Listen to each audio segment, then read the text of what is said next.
Kita akan belajar bersama-sama bagaimana sikap orang percaya terhadap adat istiadat. Saudara, adat istiadat ini kalau kita lihat etimologinya dalam bahasa Arab, orang ini adalah kebiasaan. Adat istiadat ini adalah kebiasaan. Atau kalau dalam bahasa Inggris dipakai kata customs. Kebiasaan yang diturunkan dari nenek moyang, dari leluhur-leluhur, atau keyakinan-keyakinan tertentu dari leluhur-leluhur kita yang diturunkan sampai generasi kita, sampai hari-hari ini. Dan di setiap suku, di setiap bangsa, setiap suku ada adat istiadatnya masing-masing. Ada keyakinan-keyakinannya masing-masing, saudara. Nah, sebagai orang percaya, perhatikan ini, dimanapun saudara berada di seluruh dunia pada malam hari ini, kita harus mengerti bagaimana kita menyikapi adat istiadat yang ada. Amin. Karena saudara, ada adat istiadat yang kita boleh lakukan. Tetapi ada adat istiadat, ada kebiasaan, ini sudah seperti mitos, ya kan, tahayul yang dipercayai oleh suku-suku tertentu, oleh bahkan saudara-saudari juga dari nenek moyang kita, yang ternyata bertentangan dengan firman Allah. Makanya kita harus mengerti bagaimana kita menyikapi, bagaimana kita hidup di tengah-tengah dunia, di tengah-tengah lingkungan kita yang penuh dengan saudara keyakinan-keyakinannya, penuh dengan adat istiadatnya masing-masing. Contoh saudara-saudara, adat istiadat yang tidak bertentangan dengan Alkitab. Itu seperti kalau di kita, di orang di NTT, belis, ya, belis. Atau bahasa Indonesianya mahar nikah, ya kan, mas kawin. Yaitu seperti sejumlah uang, ya kan, atau kalau zaman dulu itu ternak, hewan, agama-agama lain juga masih pakai itu untuk yang dibawa oleh mempelai laki-laki ke mempelai perempuan, keluarga.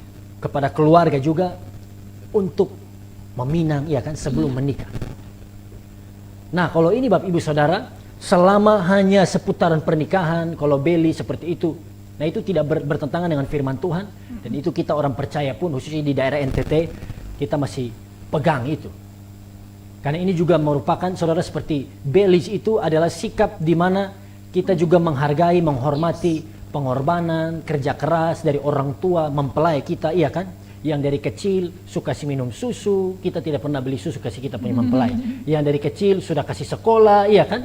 Sudah beli pakaian seragam, beli buku, dan buat calon istri saudara. Kalau ada di sini yang sudah mau menikah, perhatikan, orang tuanya sudah siapkan calon istrimu cantik-cantik. Ada yang sudah S1, luar biasa. Ada yang sudah S2, makin tinggi, makin mahal, ya kan? Tetapi saudara, selama ini tidak bertentangan dengan firman Tuhan, ini sah-sah saja. Amin.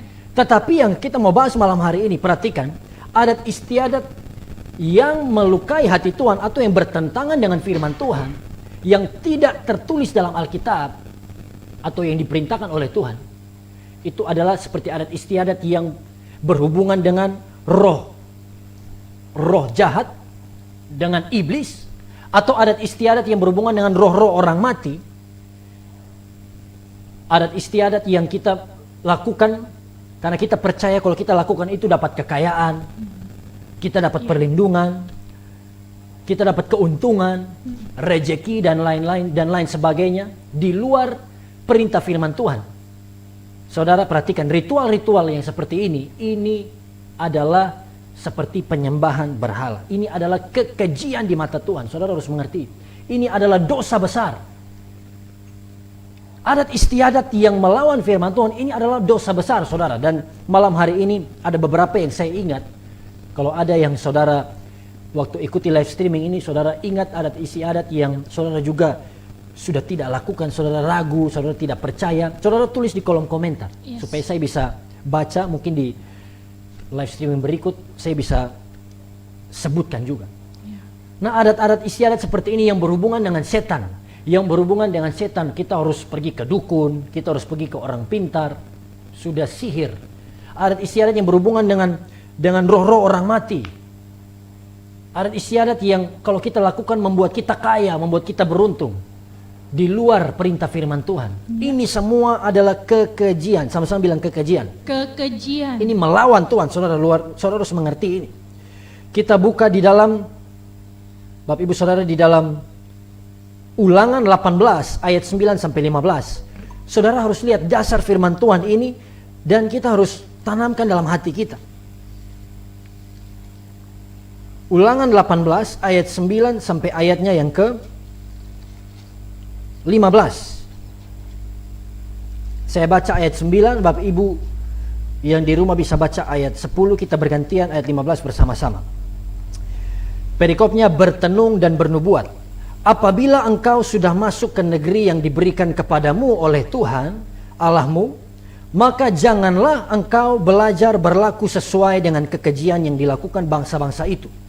Di antaramu janganlah didapati seorang pun yang mempersembahkan anaknya laki-laki atau anaknya perempuan sebagai korban dalam api, ataupun seorang yang menjadi petenung, seorang peramal, seorang penelaah, seorang penyihir, seorang pemantra, ataupun seorang yang bertanya kepada arwah atau kepada roh peramal, atau yang meminta petunjuk kepada orang-orang mati. Sebab setiap orang yang melakukan hal-hal ini adalah kekejian bagi Tuhan, dan oleh karena kekejian-kekejian inilah Tuhan Allahmu menghalau mereka dari hadapanmu. Haruslah engkau hidup dengan tidak bercela di hadapan Tuhan Allahmu. Sebab bangsa-bangsa yang daerahnya akan kau duduki ini mendengarkan kepada peramal atau petenung, tetapi engkau ini tidak diizinkan Tuhan Allahmu melakukan yang demikian. Amin. Sama-sama ayat 15. Seorang nabi dari tengah-tengahmu, dari antara saudara-saudaramu, sama seperti aku, akan dibangkitkan bagimu oleh Tuhan Allahmu. Dialah yang harus kamu dengarkan. Amin. Saudara, jadi berbicara soal adat istiadat, khususnya yang berhubungan dengan roh jahat, ritual-ritual yang berhubungan dengan sihir, ramal, bertenung, dan lain sebagainya. Ini bukan baru ada, saudara, di tahun 90-an, bukan baru ada di abad 19, abad 20. Tetapi ini dari zaman Alkitab sudah ada, dan Tuhan sudah peringatkan dengan keras kepada bangsa Israel. Karena bangsa Israel yang dibawa keluar dari Mesir, mereka akan tinggal di tanah Kanaan, di mana tanah itu sudah ditinggali oleh berbagai suku. Orang-orang yang tidak mengenal Tuhan. Dan orang-orang yang, saudara, aktivitas-aktivitas ini, ritual-ritual ini sudah jadi kebiasaan mereka. Perhatikan. Makanya Tuhan katakan pada bangsa Israel, saya ulangi sekali lagi di dalam ayatnya yang ke-11, 12. Seorang pemantra ataupun seorang yang bertanya kepada arwah atau kepada roh peramal, atau yang meminta petunjuk kepada orang-orang mati. Sebab setiap orang yang melakukan hal-hal ini adalah kekejian bagi Tuhan, dan oleh karena kekejian-kekejian inilah Tuhan Allahmu menghalau mereka dari hadapanmu. Saudara, perhatikan ini. Tuhan sudah peringatkan kepada bangsa Israel, mereka tidak boleh punya gaya hidup yang sama seperti bangsa-bangsa yang ada di daerah itu, di sekeliling mereka. Tetapi mereka mendengarkan, dalam ayat berikutnya mencatat seorang nabi yang Tuhan angkat. Ya, amin. Itulah yang harus mereka dengarkan. Kalau mau dihubungkan, saudara, ini bukan cocok logi ya, tapi kalau mau dihubungkan, Tuhan sedang mengajarkan kita, hamba-hamba Tuhan. Pengajaran Alkitab, hamba-hamba Tuhan yang ada di sekitarmu, yang ajarannya benar tentu. Inilah yang harus engkau dengarkan. Amin. Bukan ajaran nenek moyang, bukan tahayul, adat istiadat yang bertentangan dengan firman Tuhan. Amin. Jadi saudara tanamkan dalam hati kita bahwa firman Tuhan harus menjadi otoritas tertinggi dalam hidup kita. Amen. Saudara catat Amen. ini. The word of God, firman Allah harus menjadi atau harus memegang otoritas tertinggi dalam hidup kita. Amin. 2 Timotius 3 ayat 16. Setiap firman yang diilhamkan Allah dalam bahasa Yunani, theopneustos, yang dinafaskan Allah, saudara, bermanfaat untuk mengajar, untuk menyatakan kesalahan, untuk memperbaiki kelakuan, dan seterusnya, mendidik orang dalam kebenaran. Amin. Sebagai orang percaya, ini yang harus kita tanamkan dalam hati kita. Firman Tuhan harus memegang otoritas tertinggi. Apapun yang engkau dengarkan, atau apapun yang engkau temukan, yang ada dalam hidupmu, semua harus disaring, difilter dengan firman Allah. Kalau tidak ada di Alkitab, tidak ada di Kejadian sampai Wahyu, walaupun itu orang tuamu mungkin ajarkan, engkau harus tolak dalam nama Yesus. Karena itu saudara, sudah jadi keyakinan, sudah jadi kebiasaan. Karena adat istiadat ini kan dari kata dalam bahasa Arabnya ini kan kebiasaan, iya kan? Karena terbiasa, turun temurun. Jadi kita tanpa menggali dulu, kita tanpa tahu kebenarannya, tanpa tahu firman Tuhan, kita langsung terima bersih-bersih, kita langsung lakukan, terapkan dalam hidup kita. Dan masalahnya saudara, di dalam Tuhan, perhatikan, kita mau tahu atau kita tidak tahu, kalau kita sudah berbuat dosa, hukumannya kita akan dapat. Karena ini setara saudara dengan penyembahan berhala. Sama-sama bilang penyembahan berhala.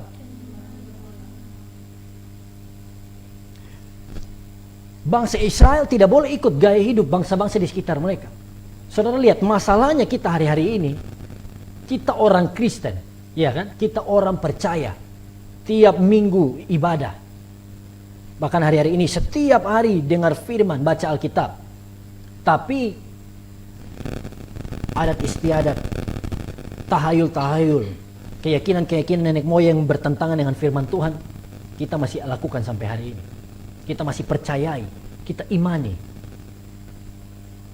Jangan heran saudara, kita tidak pernah mengalami pertumbuhan rohani, kita tidak pernah berhasil dalam kehidupan kita.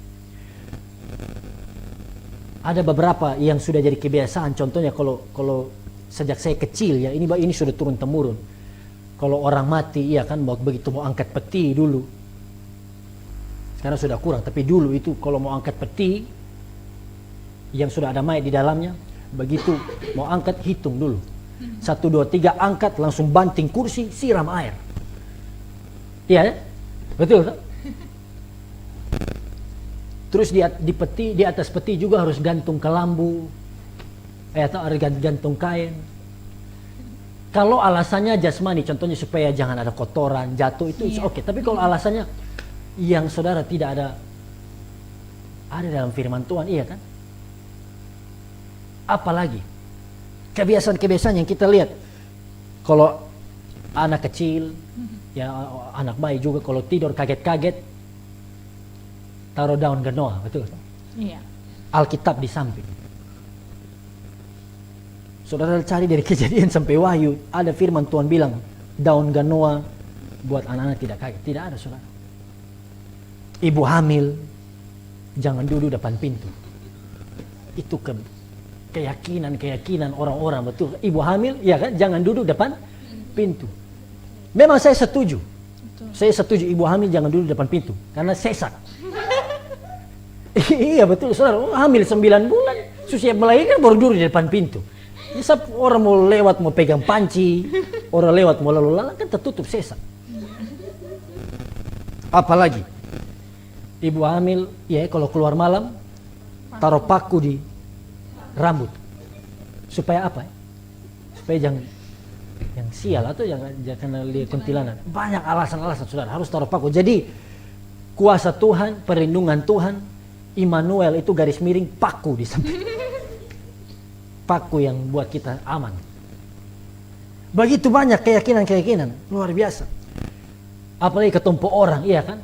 Saya tidak tahu di tempat-tempat lain, saya kurang mengerti. Tapi kalau di NTT juga masih ada yang percaya kalau bisa berhubungan dengan orang mati.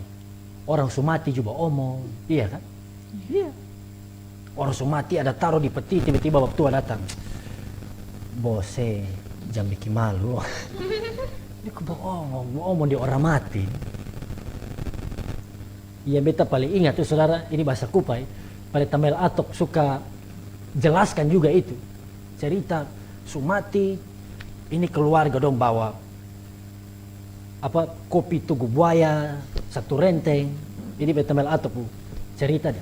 Taruh, kan ini kenyataan, taruh mok bacica, taruh gula, sendok. taruh apa le? Termos, baru kusu-kusu. Kusu-kusu itu bisik bahasa Kupang. Baru kusu-kusu. Kalau aus na eo sendiri. Saudara. Eo itu artinya sendok. Bahasa aduk, sorry, kok sendok. Eo itu artinya aduk sendiri. Cari di Google Translate tidak dapat, saudara. Haleluya. Kemudian mayat sudah dipeti, taruh baju pramuka, iya kan? Baru kusu-kusu. Jangan lupa camping. Apa coba saudara, bayangkan ini. Alkitab mengajarkan bahwa tidak ada hubungan antara orang hidup dengan orang mati. Saudara catat ini. Tidak ada hubungan antara orang hidup dengan orang mati. Yes. Begitu seseorang meninggal, langsung detik itu juga dia tergantung apa yang dia perbuat. Kalau dia berbuat jahat, pasti dia sudah di alam Hades. Kalau dia berbuat baik, iya kan, pasti dia ada di Firdaus. Seperti perumpamaan yang sebenarnya ini juga kisah nyata yang Yesus katakan. Orang kaya yang mati dengan Lazarus. Begitu kita meninggal, begitu manusia meninggal, saudara, tidak ada hubungan lagi dengan kita. Ya, amin. Tetapi masalahnya saudara, adat istiadat keyakinan kita dari nenek moyang turun-temurun mengajarkan kalau mau berhasil, kalau lu mau sukses, lulus PNS, atau mau ujian, pergi di kuburan. Buat apa? Tanya di nenek bayi.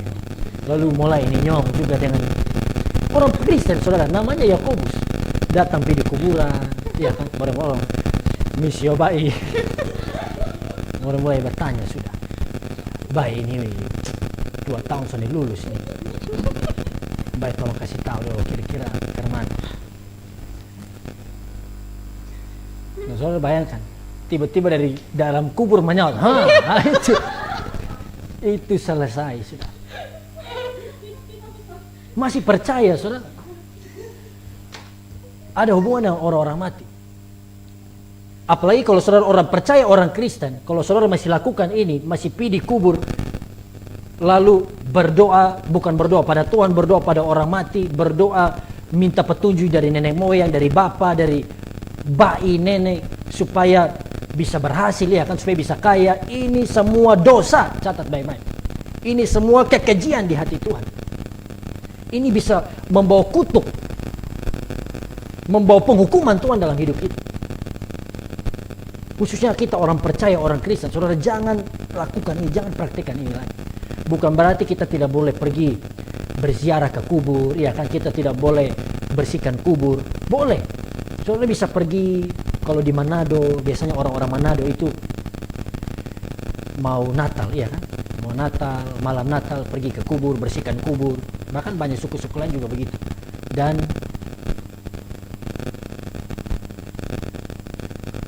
bersihkan kubur, kemudian bakar lilin. Kalau bersihkan kubur saudara itu kan tidak berdosa. Karena tujuan kita ya setahun 1 kali lah. Dari 1 tahun saudara tidak pernah lihat kubur dari orang tua kita yang begitu mengasihi kita, yang sudah berikan semuanya kepada kita. Nah 1 tahun sekali kita pergi bersihkan kubur, duduk-duduk dengan keluarga, itu tidak apa-apa. Tapi bukan pergi untuk berdoa, bukan pergi untuk minta petunjuk, untuk beromong dengan orang mati. Itu semua sesat. Perhatikan, itu tipuan dari iblis yang ingin membuat kita kena kutuk. Iblis mau buat kita hancur. Saudara tidak peduli engkau tiap hari Minggu beribadah, Senin sampai Sabtu paduan suara, melayani, ibadah kategorial. Tapi kalau engkau masih percaya tahayul, engkau masih percaya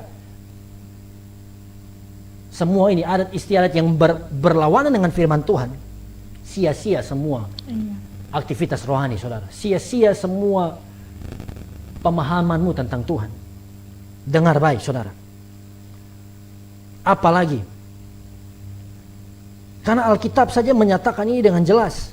Kita masih ingat Saul, roh Tuhan sudah pergi dari dia, roh Tuhan sudah undur dari Saul. Samuel meninggal, Saul benci dengan Daud. Tidak ada orang yang bisa nasihat dia. Firman Tuhan mencatat Saul pergi ke dukun, sorcerer.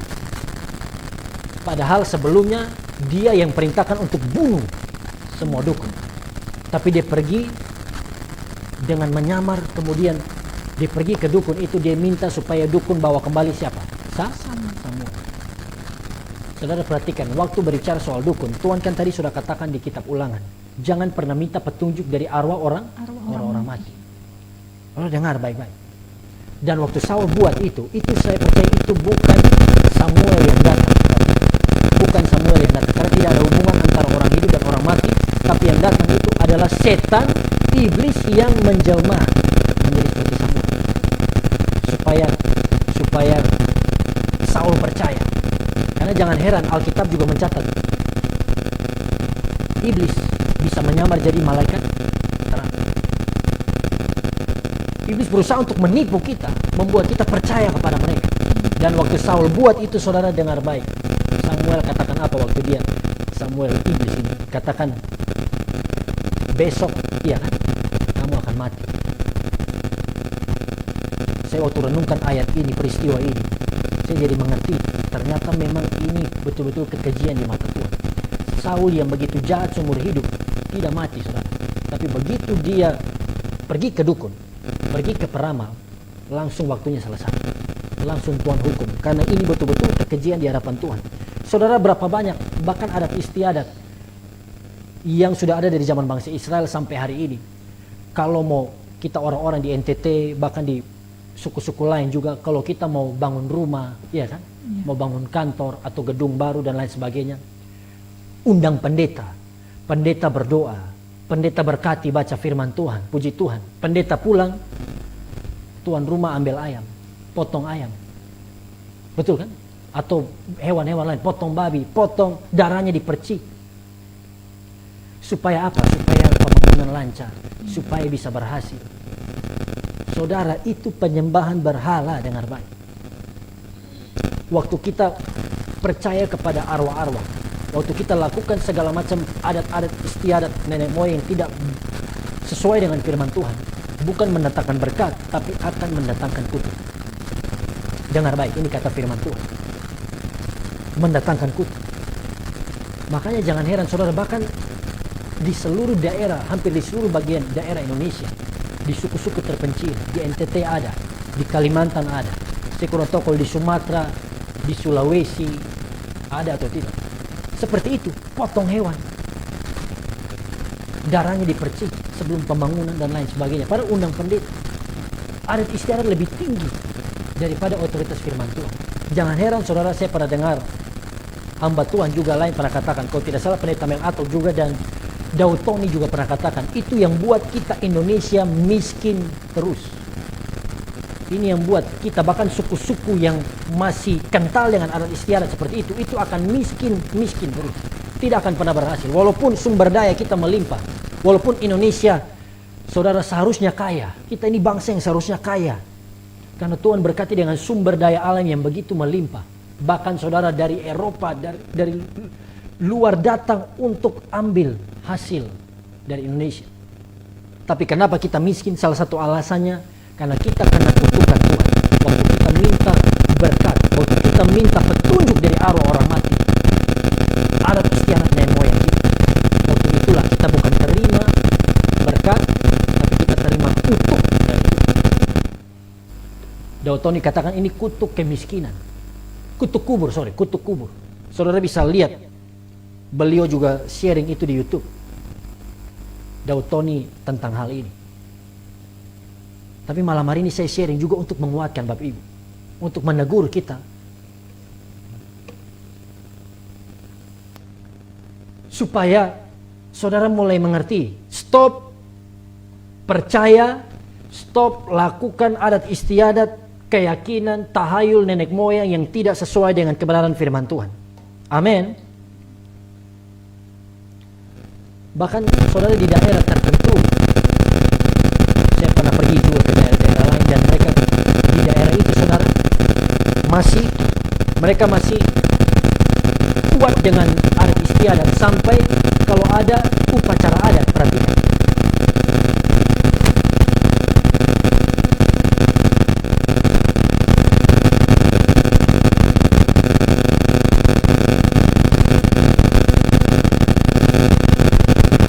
sampai kalau ada upacara adat saudara, Ini ada gangguan sedikit di audionya ya. Karena Alkitab saja menyatakan ini dengan jelas. Sampai kalau ada upacara adat istiadat, jemaat tidak pergi ke gereja, tapi jemaat semua akan pergi ke upacara adat. Berarti kan ada daerah yang masih seperti itu.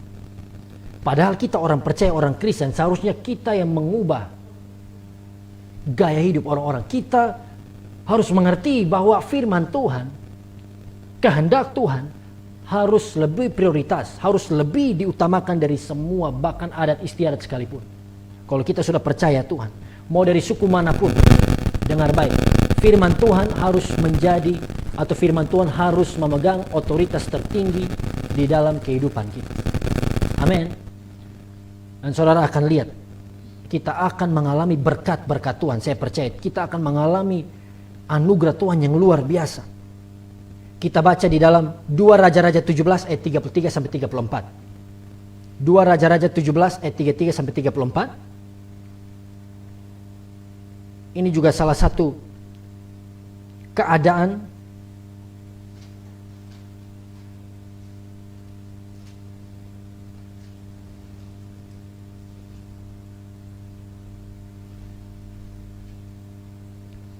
istri saya bisa bacakan 2 Raja-Raja 17 33 sampai 34. Atau kita baca bersama-sama 1 2 3. Mereka berbakti kepada Tuhan, tetapi dalam pada itu mereka beribadah kepada Allah mereka sesuai dengan adat bangsa-bangsa yang dari antaranya mereka diangkut tertawan.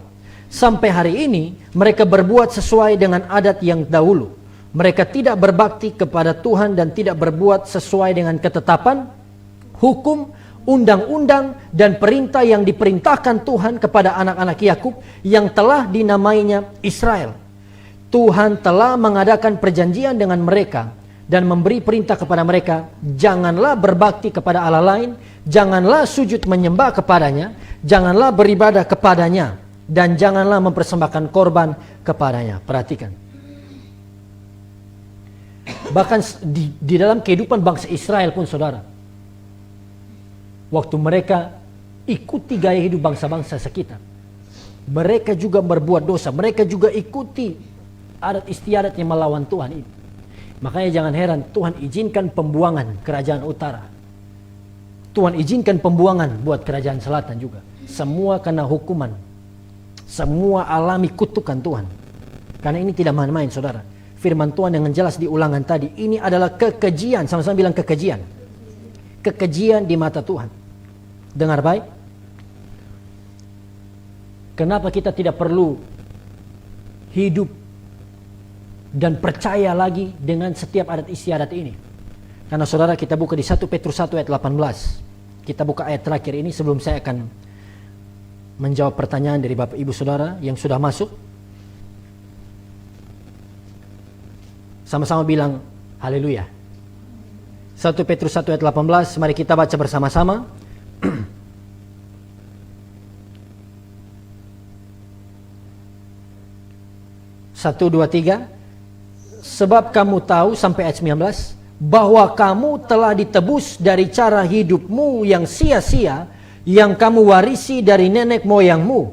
Itu bukan dengan barang yang fana, bukan pula dengan perak atau emas, melainkan dengan darah yang mahal, yaitu darah Kristus, yang sama seperti darah anak domba yang tak bernoda dan tak bercacat. Amin. Saudara, setiap kita telah ditebus dari cara hidup yang sia-sia, yang kita warisi dari nenek moyang kita. Apa ini? Ini bicara tentang adat istiadat, keyakinan-keyakinan, tahayul-tahayul yang bertentangan dengan firman Allah, yang berhubungan dengan iblis. Tuhan sudah menebus kita semua dari hal itu. Waktu kita berikan hidup kita pada Tuhan, kita terima keselamatan dalam Yesus. Putuskan semua hubungan kita dengan semua adat istiadat itu. Kita ditebus saudara bukan dengan barang yang fana. Amin. Bukan pula dengan perak atau emas. Tapi ayat 19 mencatat, melainkan dengan darah yang mahal, precious blood. Haleluya. Darah Kristus yang sama seperti darah anak domba yang tak bernoda dan tak bercacat. Maka sekarang kita sudah mengerti. Setiap adat istiadat saya ingin akhiri. Setiap adat istiadat yang tidak sesuai dengan firman Tuhan, yang tidak tercatat di Alkitab, keyakinan turun-temurun yang saudara dengar dari nenek, dari bayimu, dari orang tuamu, tapi kalau bukan kehendak Allah, jangan lakukan itu. Amin. Stop bicara dengan orang mati. Stop apalagi saudara bicara soal dukun. Itu satu materi yang lebih luas lagi. Kita bisa bahas itu berseri. Karena Tuhan sangat anti, Tuhan benci waktu kita pergi meminta petunjuk kepada orang mati, juga kepada dukun, peramal, orang-orang pintar. Ada beberapa hamba Tuhan yang saya kenal, saudara, mereka tidak mau menolong jemaatnya, mereka tidak mau mendoakan jemaatnya kalau jemaatnya sudah pernah pergi ke dukun. Saking kerasnya mereka seperti itu. Kalau jemaatnya sudah pergi ke dukun, ini hamba-hamba Tuhan tidak mau doakan lagi jemaat mereka. Bilang ke kanan kiri, kamu sudah ditebus. Amin. Kasih tepuk tangan dulu buat Tuhan kita. Mari kita lihat, sudah ada pertanyaannya. Pertanyaan yang masuk, ada beberapa. Saudara juga bisa tuliskan pertanyaan Bapak Ibu Saudara di kolom komentar. Malam hari ini kita belajar bersama-sama, puji Tuhan. Ada dari Delvi Junelsi Ampapaga. Shalom Pak, mau nanya gimana cara kita menyikapi orang jika orang lain membeda-bedakan agama kita. Soalnya banyak aku lihat di TikTok lah, di FB lah, banyak yang nanya-nanya siapa itu Yesusmu. Kenapa seperti itu Yesusmu? Udah dibahas dan sabar, tetap aja banyak pertanyaannya. Gimana kita harus menyikapinya Pak? Makasih Pak. GBU. Ya. Jadi bagaimana sikap kita terhadap orang-orang yang membeda-bedakan agama, orang-orang yang tanya-tanya soal Yesus, kenapa Yesus ini, kenapa Yesus itu, dan lain sebagainya. Yang pertama saya mau katakan seperti ini. Buat setiap Bapak Ibu Saudara yang mendengarkan, inilah perlunya kita sebagai orang percaya juga punya kemampuan berapologet. Kita membela ajaran kita. Bagaimana saudara bisa membela ajaranmu? Kalau saudara bisa mengerti, saudara tahu, paham betul tentang ajaran, tentang doktrin dari agama kita. Karena setahu saya Bapak Ibu Saudara, doktrin dasar, kalau bicara soal doktrin dasar, semua gereja, baik Katolik, Protestan, Pentakosta, Karismatik, itu sama. Yaitu apa? Kita percaya Allah Tritunggal, Trinity. Kita percaya bahwa keselamatan itu ada di dalam Kristus Yesus. Amin. Dan saudara perlu mengerti bagaimana respon kita kalau orang-orang bertanya soal Yesus kepada kita. Saudara memang mungkin tidak sekolah teologi, saudara mungkin tidak sekolah Alkitab dan lain sebagainya. Tetapi kita ada baiknya juga, sangat baik kalau kita bisa mengerti tentang Yesus Kristus, iya kan? Tentang keselamatan dalam Yesus Kristus, supaya kita bisa menjawab orang-orang yang menyerang kita atau orang-orang yang bertanya kepada kita. Jangan saudara diam. Perhatikan, jangan saudara diam. Kalau saudara ditanyakan atau saudara diserang, kalau memang saudara tidak tahu apa-apa, saudara tentu diam. Tapi kalau saudara tahu, saudara jelaskan, sampaikan. Karena inilah bagian kita. Saudara, firman Tuhan saja sudah catat, Yesus sudah katakan, Paulus juga sudah katakan, bahwa salib, sama-sama bilang salib. Bagi dunia, salib ini adalah kebodohan. Bagaimana kok Tuhan, pencipta langit dan bumi, ini yang menjadi saudara argumen dari agama-agama lain. Bagaimana Tuhan yang pencipta langit dan bumi, Tuhan yang maha besar, mau mati tergantung di kayu salib. Bagaimana Tuhan menjadi manusia? Orang-orang yang agama lain katakan, kok Tuhan melahirkan? Ya. Tapi Gilbert Lumoino menjawab seperti ini, bukan Tuhan yang melahirkan saudara, Maria melahirkan. Tuhan yang menjelma jadi manusia. Karena dia adalah Tuhan, tidak ada yang mustahil bagi Tuhan kita. Amin. Dia menjelma jadi manusia karena apa? Dia harus memikul dosa dan salah kita. Tujuan utama Yesus jadi manusia adalah supaya dia mati di atas kayu salib. That's it. Dengar baik. Jangan saudara melenceng. Hari-hari ini ada pengajaran katakan tujuan utama Yesus datang jadi manusia adalah supaya Roh Kudus diberikan. Gubernur Roh Kudus diberikan. Saudara dengar baik. Tujuan utama Yesus ada di dunia bukan supaya Roh Kudus, itu salah satu. Sesudah dia mati, dia bangkit, dia menampakkan diri, dia naik ke surga, Roh Kudus diberikan. Sebagai apa? Penolong, penghibur, parakletos. Amin. Tetapi tujuan utama Yesus datang ke dunia adalah supaya dia mati di atas kayu salib. Karena dengan darahnya dia bisa menebus setiap dosa dan salah kita. Dia bisa memberikan kita kehidupan yang kekal. Saudara, Bapak Delvi Junelsi Ampapaga, jelaskan Injil, jelaskan keyakinanmu. Makanya perlu kita belajar juga soal Injil, soal Tuhan Yesus. Lalu jelaskan pada mereka, mereka mau ngomong apapun itu, tidak usah ditanggapi, jelaskan. Bagian kita adalah jelaskan saja. Amin. Kan Yesus katakan itu. Kalau yang terima, puji Tuhan. Yang tidak terima, kebaskan debu dari kakimu, jalan pergi lagi. Yesus saja ditolak kok. Tetapi kalau orang lain menolak Injil, masih lebih banyak orang lagi yang siap menerima Injil. Amin. Kemudian ada pertanyaan lagi dari Asrianti Palondongan. Shalom Pak Pendeta, yang saya mau tanyakan, apakah acara mabodong di acara kedukaan di suku Toraja itu termasuk penyembahan berhala? Ini beta kurang mengerti deh istilah ini. Oh ini budaya, oh ya. Pertanyaannya mirip juga dengan yang dari Martina Date Payung. Bagaimana dengan budaya Toraja? Kalau ada yang meninggal, apalagi yang dituakan seperti nenek dan orang tua, biasanya pesta pemakaman dengan potong kerbau sampai 20 atau 30 ekor kerbau. Itu harga ratusan juta kurang lebih, tapi tidak ada yang dipersembahkan ke roh lain. Boleh atau tidak? Makasih Pak Pendeta. Ini maksudnya yang Asrianti Palondongan. Apakah ini yang disebut mabodong? Saya juga kurang tahu istilahnya. Tetapi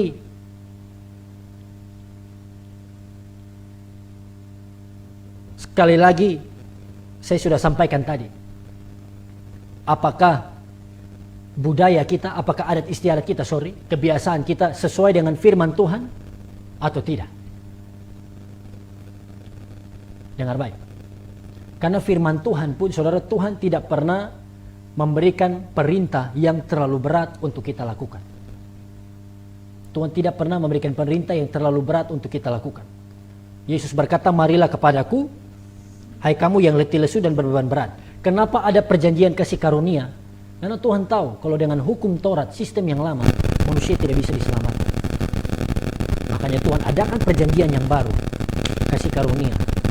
Roh Kudus ada di dalam hati setiap orang percaya, supaya kita bisa, saudara, diselamatkan Tuhan. Kita bisa bertumbuh bersama-sama dengan Tuhan. Makanya kalau bicara soal adat istiadat ini, memang saya belum tahu secara spesifik, makanya saya tidak bisa menjudge dulu pada malam hari ini. Nanti saya akan perhatikan lagi. Kalau itu bertentangan dengan firman Tuhan, maka pasti itu penyembahan berhala. Tetapi kalau itu tidak bertentangan dengan firman Tuhan, maka jangan dilakukan. Dengar baik.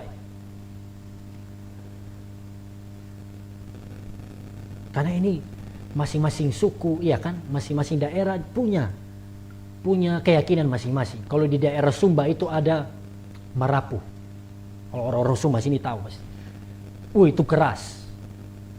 Itu keras. Kalau di daerah-daerah di Sabu, Jingitiu, kalau di Timor, Boti, masing-masing punya keyakinannya, adat istiadatnya. Nah, kita perlu sebagai orang percaya untuk ada dan menjadi dampak bagi mereka. Amin. Tidak mudah, it's not easy. Tapi bagian kita adalah kita mempengaruhi mereka dengan kerajaan Allah, dengan nilai-nilai Alkitab, kebenaran firman, sampai firman Tuhan yang menjadi pemegang otoritas tertinggi dalam kehidupan kita. Saudara perhatikan ini. Nah, yang berikut ada pertanyaan dari Yusmemi. Pak Pendeta, bagaimana dengan orang-orang yang suka melihat zodiak? Kalau saya pribadi tidak percaya dengan zodiak, tapi kadang bingung mau menjelaskan ke orang menurut pandangan Alkitab.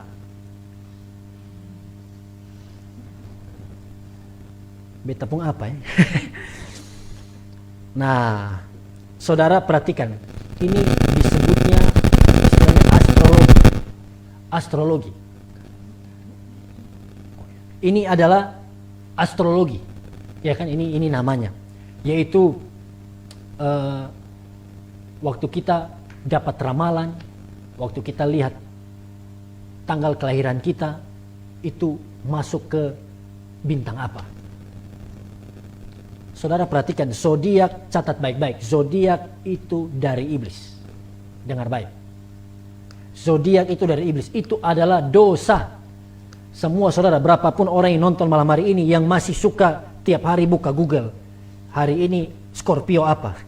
Hari ini Capricorn apa? Stop. Karena zodiak itu adalah tipuan iblis. Karena apa? Bicara soal ramalan. Saudara, masa depan kita, hari besok kita, itu tidak bergantung pada ramalan. Iblis bisa ramal, tapi kalau kita tanya pada iblis, kita melukai hati Tuhan. Amin. Kalau kita percaya pada zodiak, kita melukai hati Tuhan. Tuhan mau kita hidup one day at a time, dan kita hanya percaya kepada pemeliharaan Tuhan. Tidak perlu khawatir akan hari esok, tidak perlu menyesal akan masa lalu. Hari ini kalau engkau masih hidup, Tuhan punya berkat bagimu. Amin. Jangan percaya akan ramalan zodiak. Ada juga ajaran yang berkembang, saudara. Karena mereka mengatakan bahwa sebenarnya bintang itu atau langit-langit, gugusan bintang di langit itu sebenarnya adalah Injil yang dituliskan oleh Allah sejak zaman purbakala. Semua itu adalah bayangan dari Yesus. Contohnya Virgo, gambarnya Virgo itu apa? Perempuan. Kan ikonnya dari virgin. Perempuan. Betul ya? Jadi semua itu saudara itu adalah bayangan dari Yesus Kristus sebenarnya. Gugusan bintang di langit. Waktu Tuhan bilang kepada Abraham, lihatlah, pandanglah bintang di langit. Iya kan? Abraham tidak melihat Yesus, tapi Abraham melihat bintang di langit, dan itu semua adalah bayangan dari karya Yesus. Leo gambarannya adalah singa. Yesus adalah singa Yehuda. Saudara bisa lihat itu nanti saudara bisa baca sendiri, tapi saya tidak jelaskan pada malam hari ini. Next, yang berikut,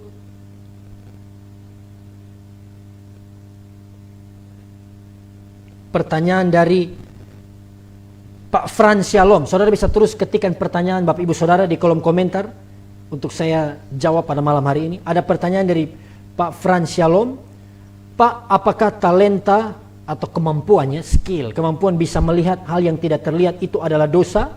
Mohon petunjuknya. Terima kasih JBU and Family. Nah, ini saya pernah mengikuti seminar juga, bahkan sudah ada tersedia online juga dari Daud Tony, dan beliau katakan karena beliau ini Daud Tony ini dulu mantan dukun keras juga, dulu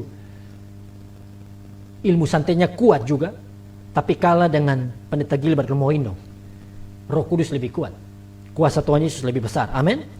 Oleh sebab itu, Daud Tony katakan bahwa orang-orang yang bisa melihat itu adalah kutukan, karena orang tua atau leluhur mereka punya hubungan dengan iblis, punya hubungan dengan kuasa jahat, roh jahat.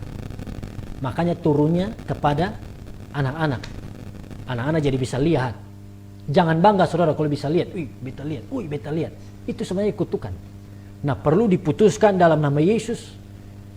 Karena Tuhan ciptakan mata kita untuk kita melihat sekarang, itu sudah cukup. Tapi kalau ada hubungan dengan roh jahat, itu adalah kutukan, dan saudara perlu dilepaskan. Perlu berdoa. Dan saya percaya Tuhan sanggup melepaskan setiap kita. Amin. Yang berikut, saya agak cepat-cepat menjawabnya karena ada beberapa pertanyaan. Ada pertanyaan dari Linda Kristiana. Shalom Pastor, gimana mengatasi orang Muslim yang selalu mengatakan kalau orang Kristen itu kafir? Makasih. Tadi mungkin masih berhubungan juga dengan jawaban saya yang sebelumnya ya. Jadi saudara jangan tersinggung. Karena orang-orang yang mengatakan seperti itu, mereka belum mengerti tentang ajaran kita. Tapi alangkah lebih baiknya kalau kita pelajari ajaran kita, doktrin kita dengan kuat, supaya saudara bisa beri pertanggungan jawab. Kalau saudara ditanyakan soal imanmu, kita jawab sesuai dengan kebenaran firman Tuhan, sesuai dengan doktrin kita. Tetapi respon mereka, saudara tidak perlu khawatir. Saudara tidak perlu khawatir. Kalau mereka mau terima, puji Tuhan. Kalau mereka tidak terima, urusan mereka dengan Tuhan. Bukan bagian kita lagi. Tapi jangan simpan di hati, jangan tersinggung. Ada tetangga yang agama lain, lalu bilang kita kafir. Besok saudara bangun, beli bensin, korek api, bakar rumah. Jangan saudara, jangan tersinggung. Ada orang-orang yang seperti itu.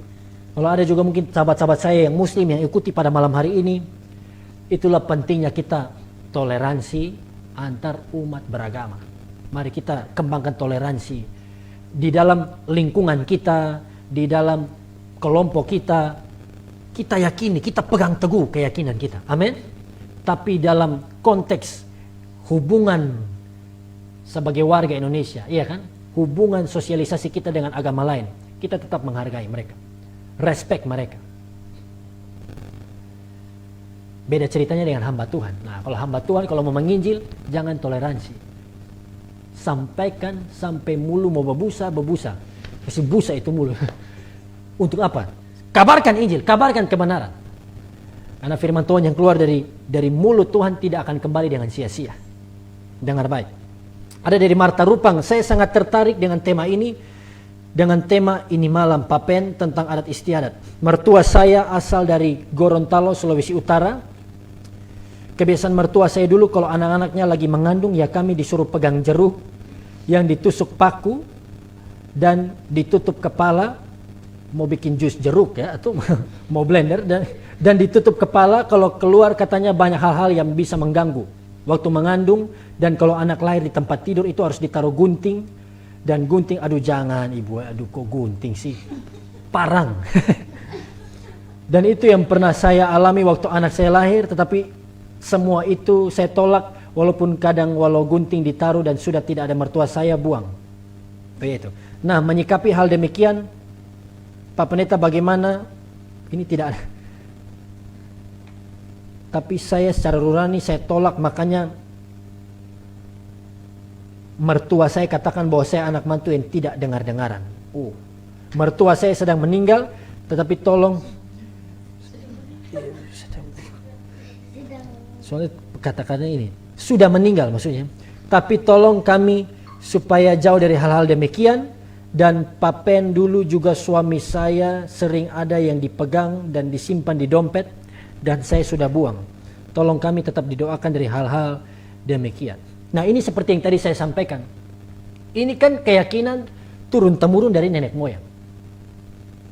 Taruh gunting di anak bayi, kemudian kalau mau keluar pegang jeruk, tusuk paku. Coba saudara, Bapak Ibu yang masih percaya ini, coba search di Alkitab kita, jeruk dan paku. Ada keluar atau tidak? Karena firman Tuhan itu yang menjadi otoritas tertinggi kita. Amin. Alasannya apa? Supaya tidak ada hal-hal yang mengganggu kita waktu mengandung. Saudara, iblis tidak takut dengan jeruk, dengan paku. Perhatikan, iblis tidak takut dengan paku yang taruh di rambut. Iblis tidak berhenti ganggu anak waktu ada genoa di sini. Iya kan? Tidak ada di Alkitab catat waktu Petrus, Yakobus, Yohanes usir setan, mereka bawa genoa. Dalam nama genoa, keluar, tidak ada. Tetapi saudara, yang kita tahu bahwa Mazmur 91, kalau kita duduk di dalam lindungan Allah yang maha tinggi, kalau kita bernaung, bermalam di dalam naungan yang maha kuasa, saudara, Tuhan yang akan melindungi kita dari setiap mara bahaya. Titik, tidak ada koma, tidak ada spasi, selesai. Kalau kita datang kepada Tuhan, percaya bahwa Dia Immanuel, Dia yang melindungi, Dia yang menyertai, maka Dia juga tidak pernah berubah, Dia akan melindungi kita. Stop percaya-percaya itu genoa, bawang, dan lain sebagainya, paku. Saudara mau pakai paku yang 3 cm atau paku yang 10 meter, tidak ada dampaknya buat iblis. iblis tetap masih bisa bekerja. Kalau kita percaya itu. Tapi kalau kita percaya Tuhan, iblis tidak ada kuasa dalam kehidupan kita. Amin. Puji Tuhan. Dan juga di sini ibu Marta katakan suaminya pegang-pegang, simpan dalam dompet. Nah ini kan juga, saudara, ini ada hubungan dengan roh jahat. Mungkin waktu masih muda, dan ini banyak di daerah kami di NTT juga. Pergi ke dukun, pergi ke orang pintar, kemudian nanti itu dukun kasih satu daun, ya kan, atau akar ini, kalau lu taruh di dompet, lu pilih perempuan mana, selalu begini Sam, langsung perempuan iko, obat nona orang Kupang bilang. Aduh, itu pakai iblis, itu semua berdosa, perhatikan.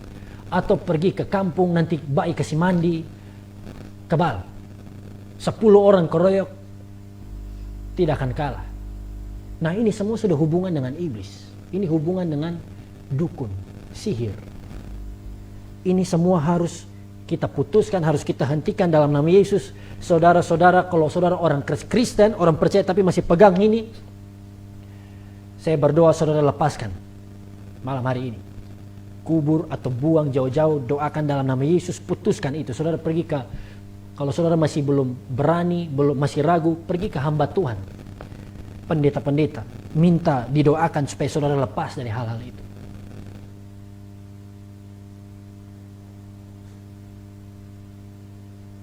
Amin. Saya mungkin jawab 3 lagi pertanyaan.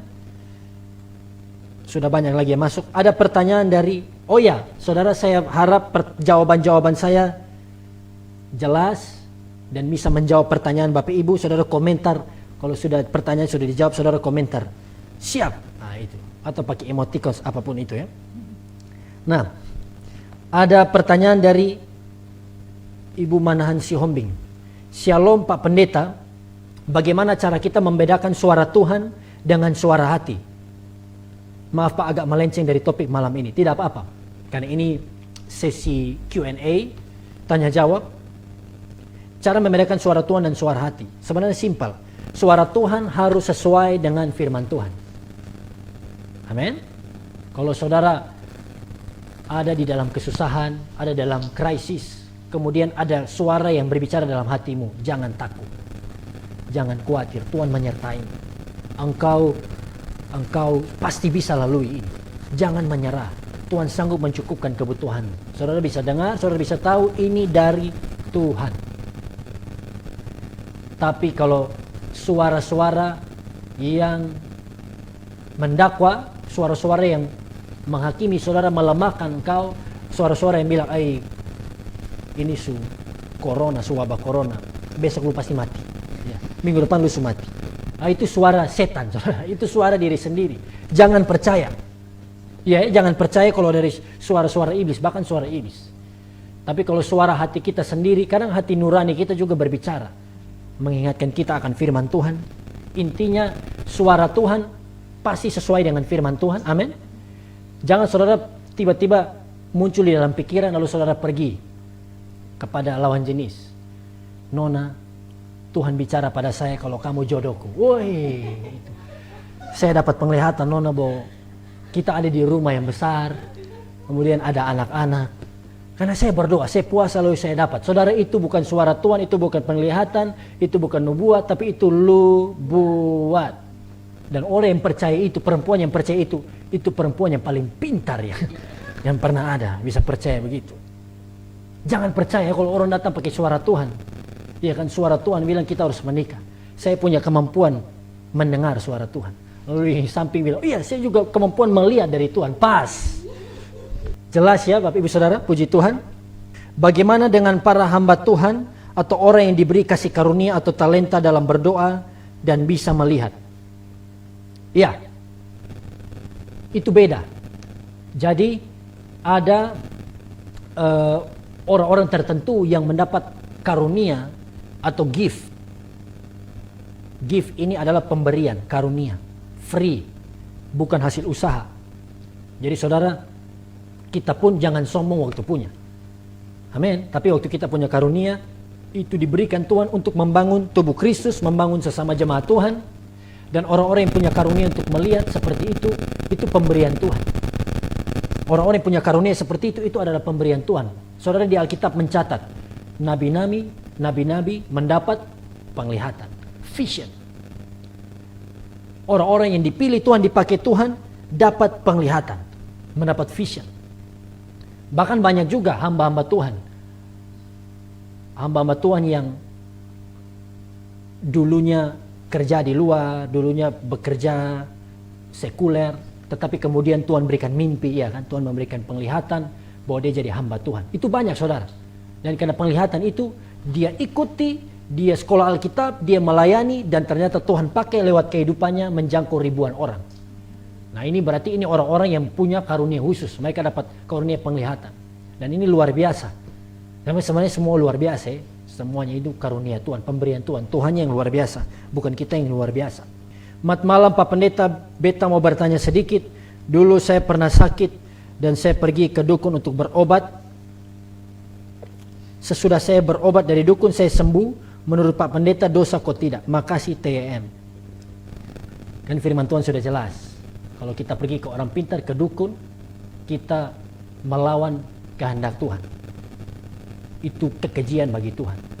Tapi kalau saudara sembuh, bahkan saya juga dengar dari Pendeta Dotoni juga katakan begitu. Jadi kalau kita pergi ke iblis atau ke dukun, kita terima sesuatu, itu bukan free dari iblis. Tapi iblis bisa berikan kepada kita, kemudian ada pembayarannya, begitu. Istilahnya seperti ada tumbalnya, atau ada hal lain yang bisa terjadi dalam diri kita. Seperti dipindahkan begitu. Tetapi saya bukan mau menakut-nakuti saudara, putra sulung ini. Jadi berdoa saja, minta ampun kepada Tuhan. Ya kan, kalau masih hidup, kalau tidak sakit lagi, saudara berdoa, minta ampun kepada Tuhan. Saya percaya Tuhan masih bisa ampuni, karena masih hidup. Kalau masih hidup, Tuhan masih bisa ampuni. Dan stop pergi ke dukun. Stop cari orang-orang pintar. Setiap saudara yang mengikuti malam hari ini, stop pergi ke orang pintar, stop pergi ke dukun. Karena saudara sedang menduakan Tuhan. Saudara sedang melakukan berhala. Karena alasan inilah yang membuat Israel dihukum, dikutuk, dibuang jadi budak. Dengar baik. Pertanyaan saya sering ikut permainan aplikasi di FB. Ini permainan aplikasi di FB juga saudara hati-hati, ya. Karena banyak juga yang melenceng. Misalnya sebutkan bulan kelahiran dan lihat apa sifat kamu. Terkadang jawaban aplikasi ada yang sesuai dengan sifat saya dan saya aminkan kalau itu positif. Bagaimana menurut Pak Pendeta? Boleh apa tidak kita mengaminkan sesuatu yang positif walaupun itu hanya sebuah permainan aplikasi saja? Saya dorong lebih baik jangan. Iya kan, lebih baik jangan. Apalagi saudara buat kemudian share dan orang lain juga ikut. Yang lain buat share, yang lain juga ikut. Jangan. Karena perhatikan, jangan pernah kita menentukan sesuatu atau kita percaya sesuatu karena tanggal-tanggal tertentu. Ingat ya, karena tanggal bulan lahir kita begini. Lalu apalagi aplikasi, game. Ini kan cuman game. Menurut saya saudara itu tidak perlu. Seolah-olah sifat kita, seolah-olah karakter kita ditentukan oleh bulan lahir kita. No. Kalau perlu jangan aminkan juga. Jangan diaminkan juga. Walaupun itu positif. Karena itu game, itu hal-hal kecil yang pelan-pelan mulai menggeser fokus kita. Jadi mungkin itu pandangan saya yang saya bisa bagikan.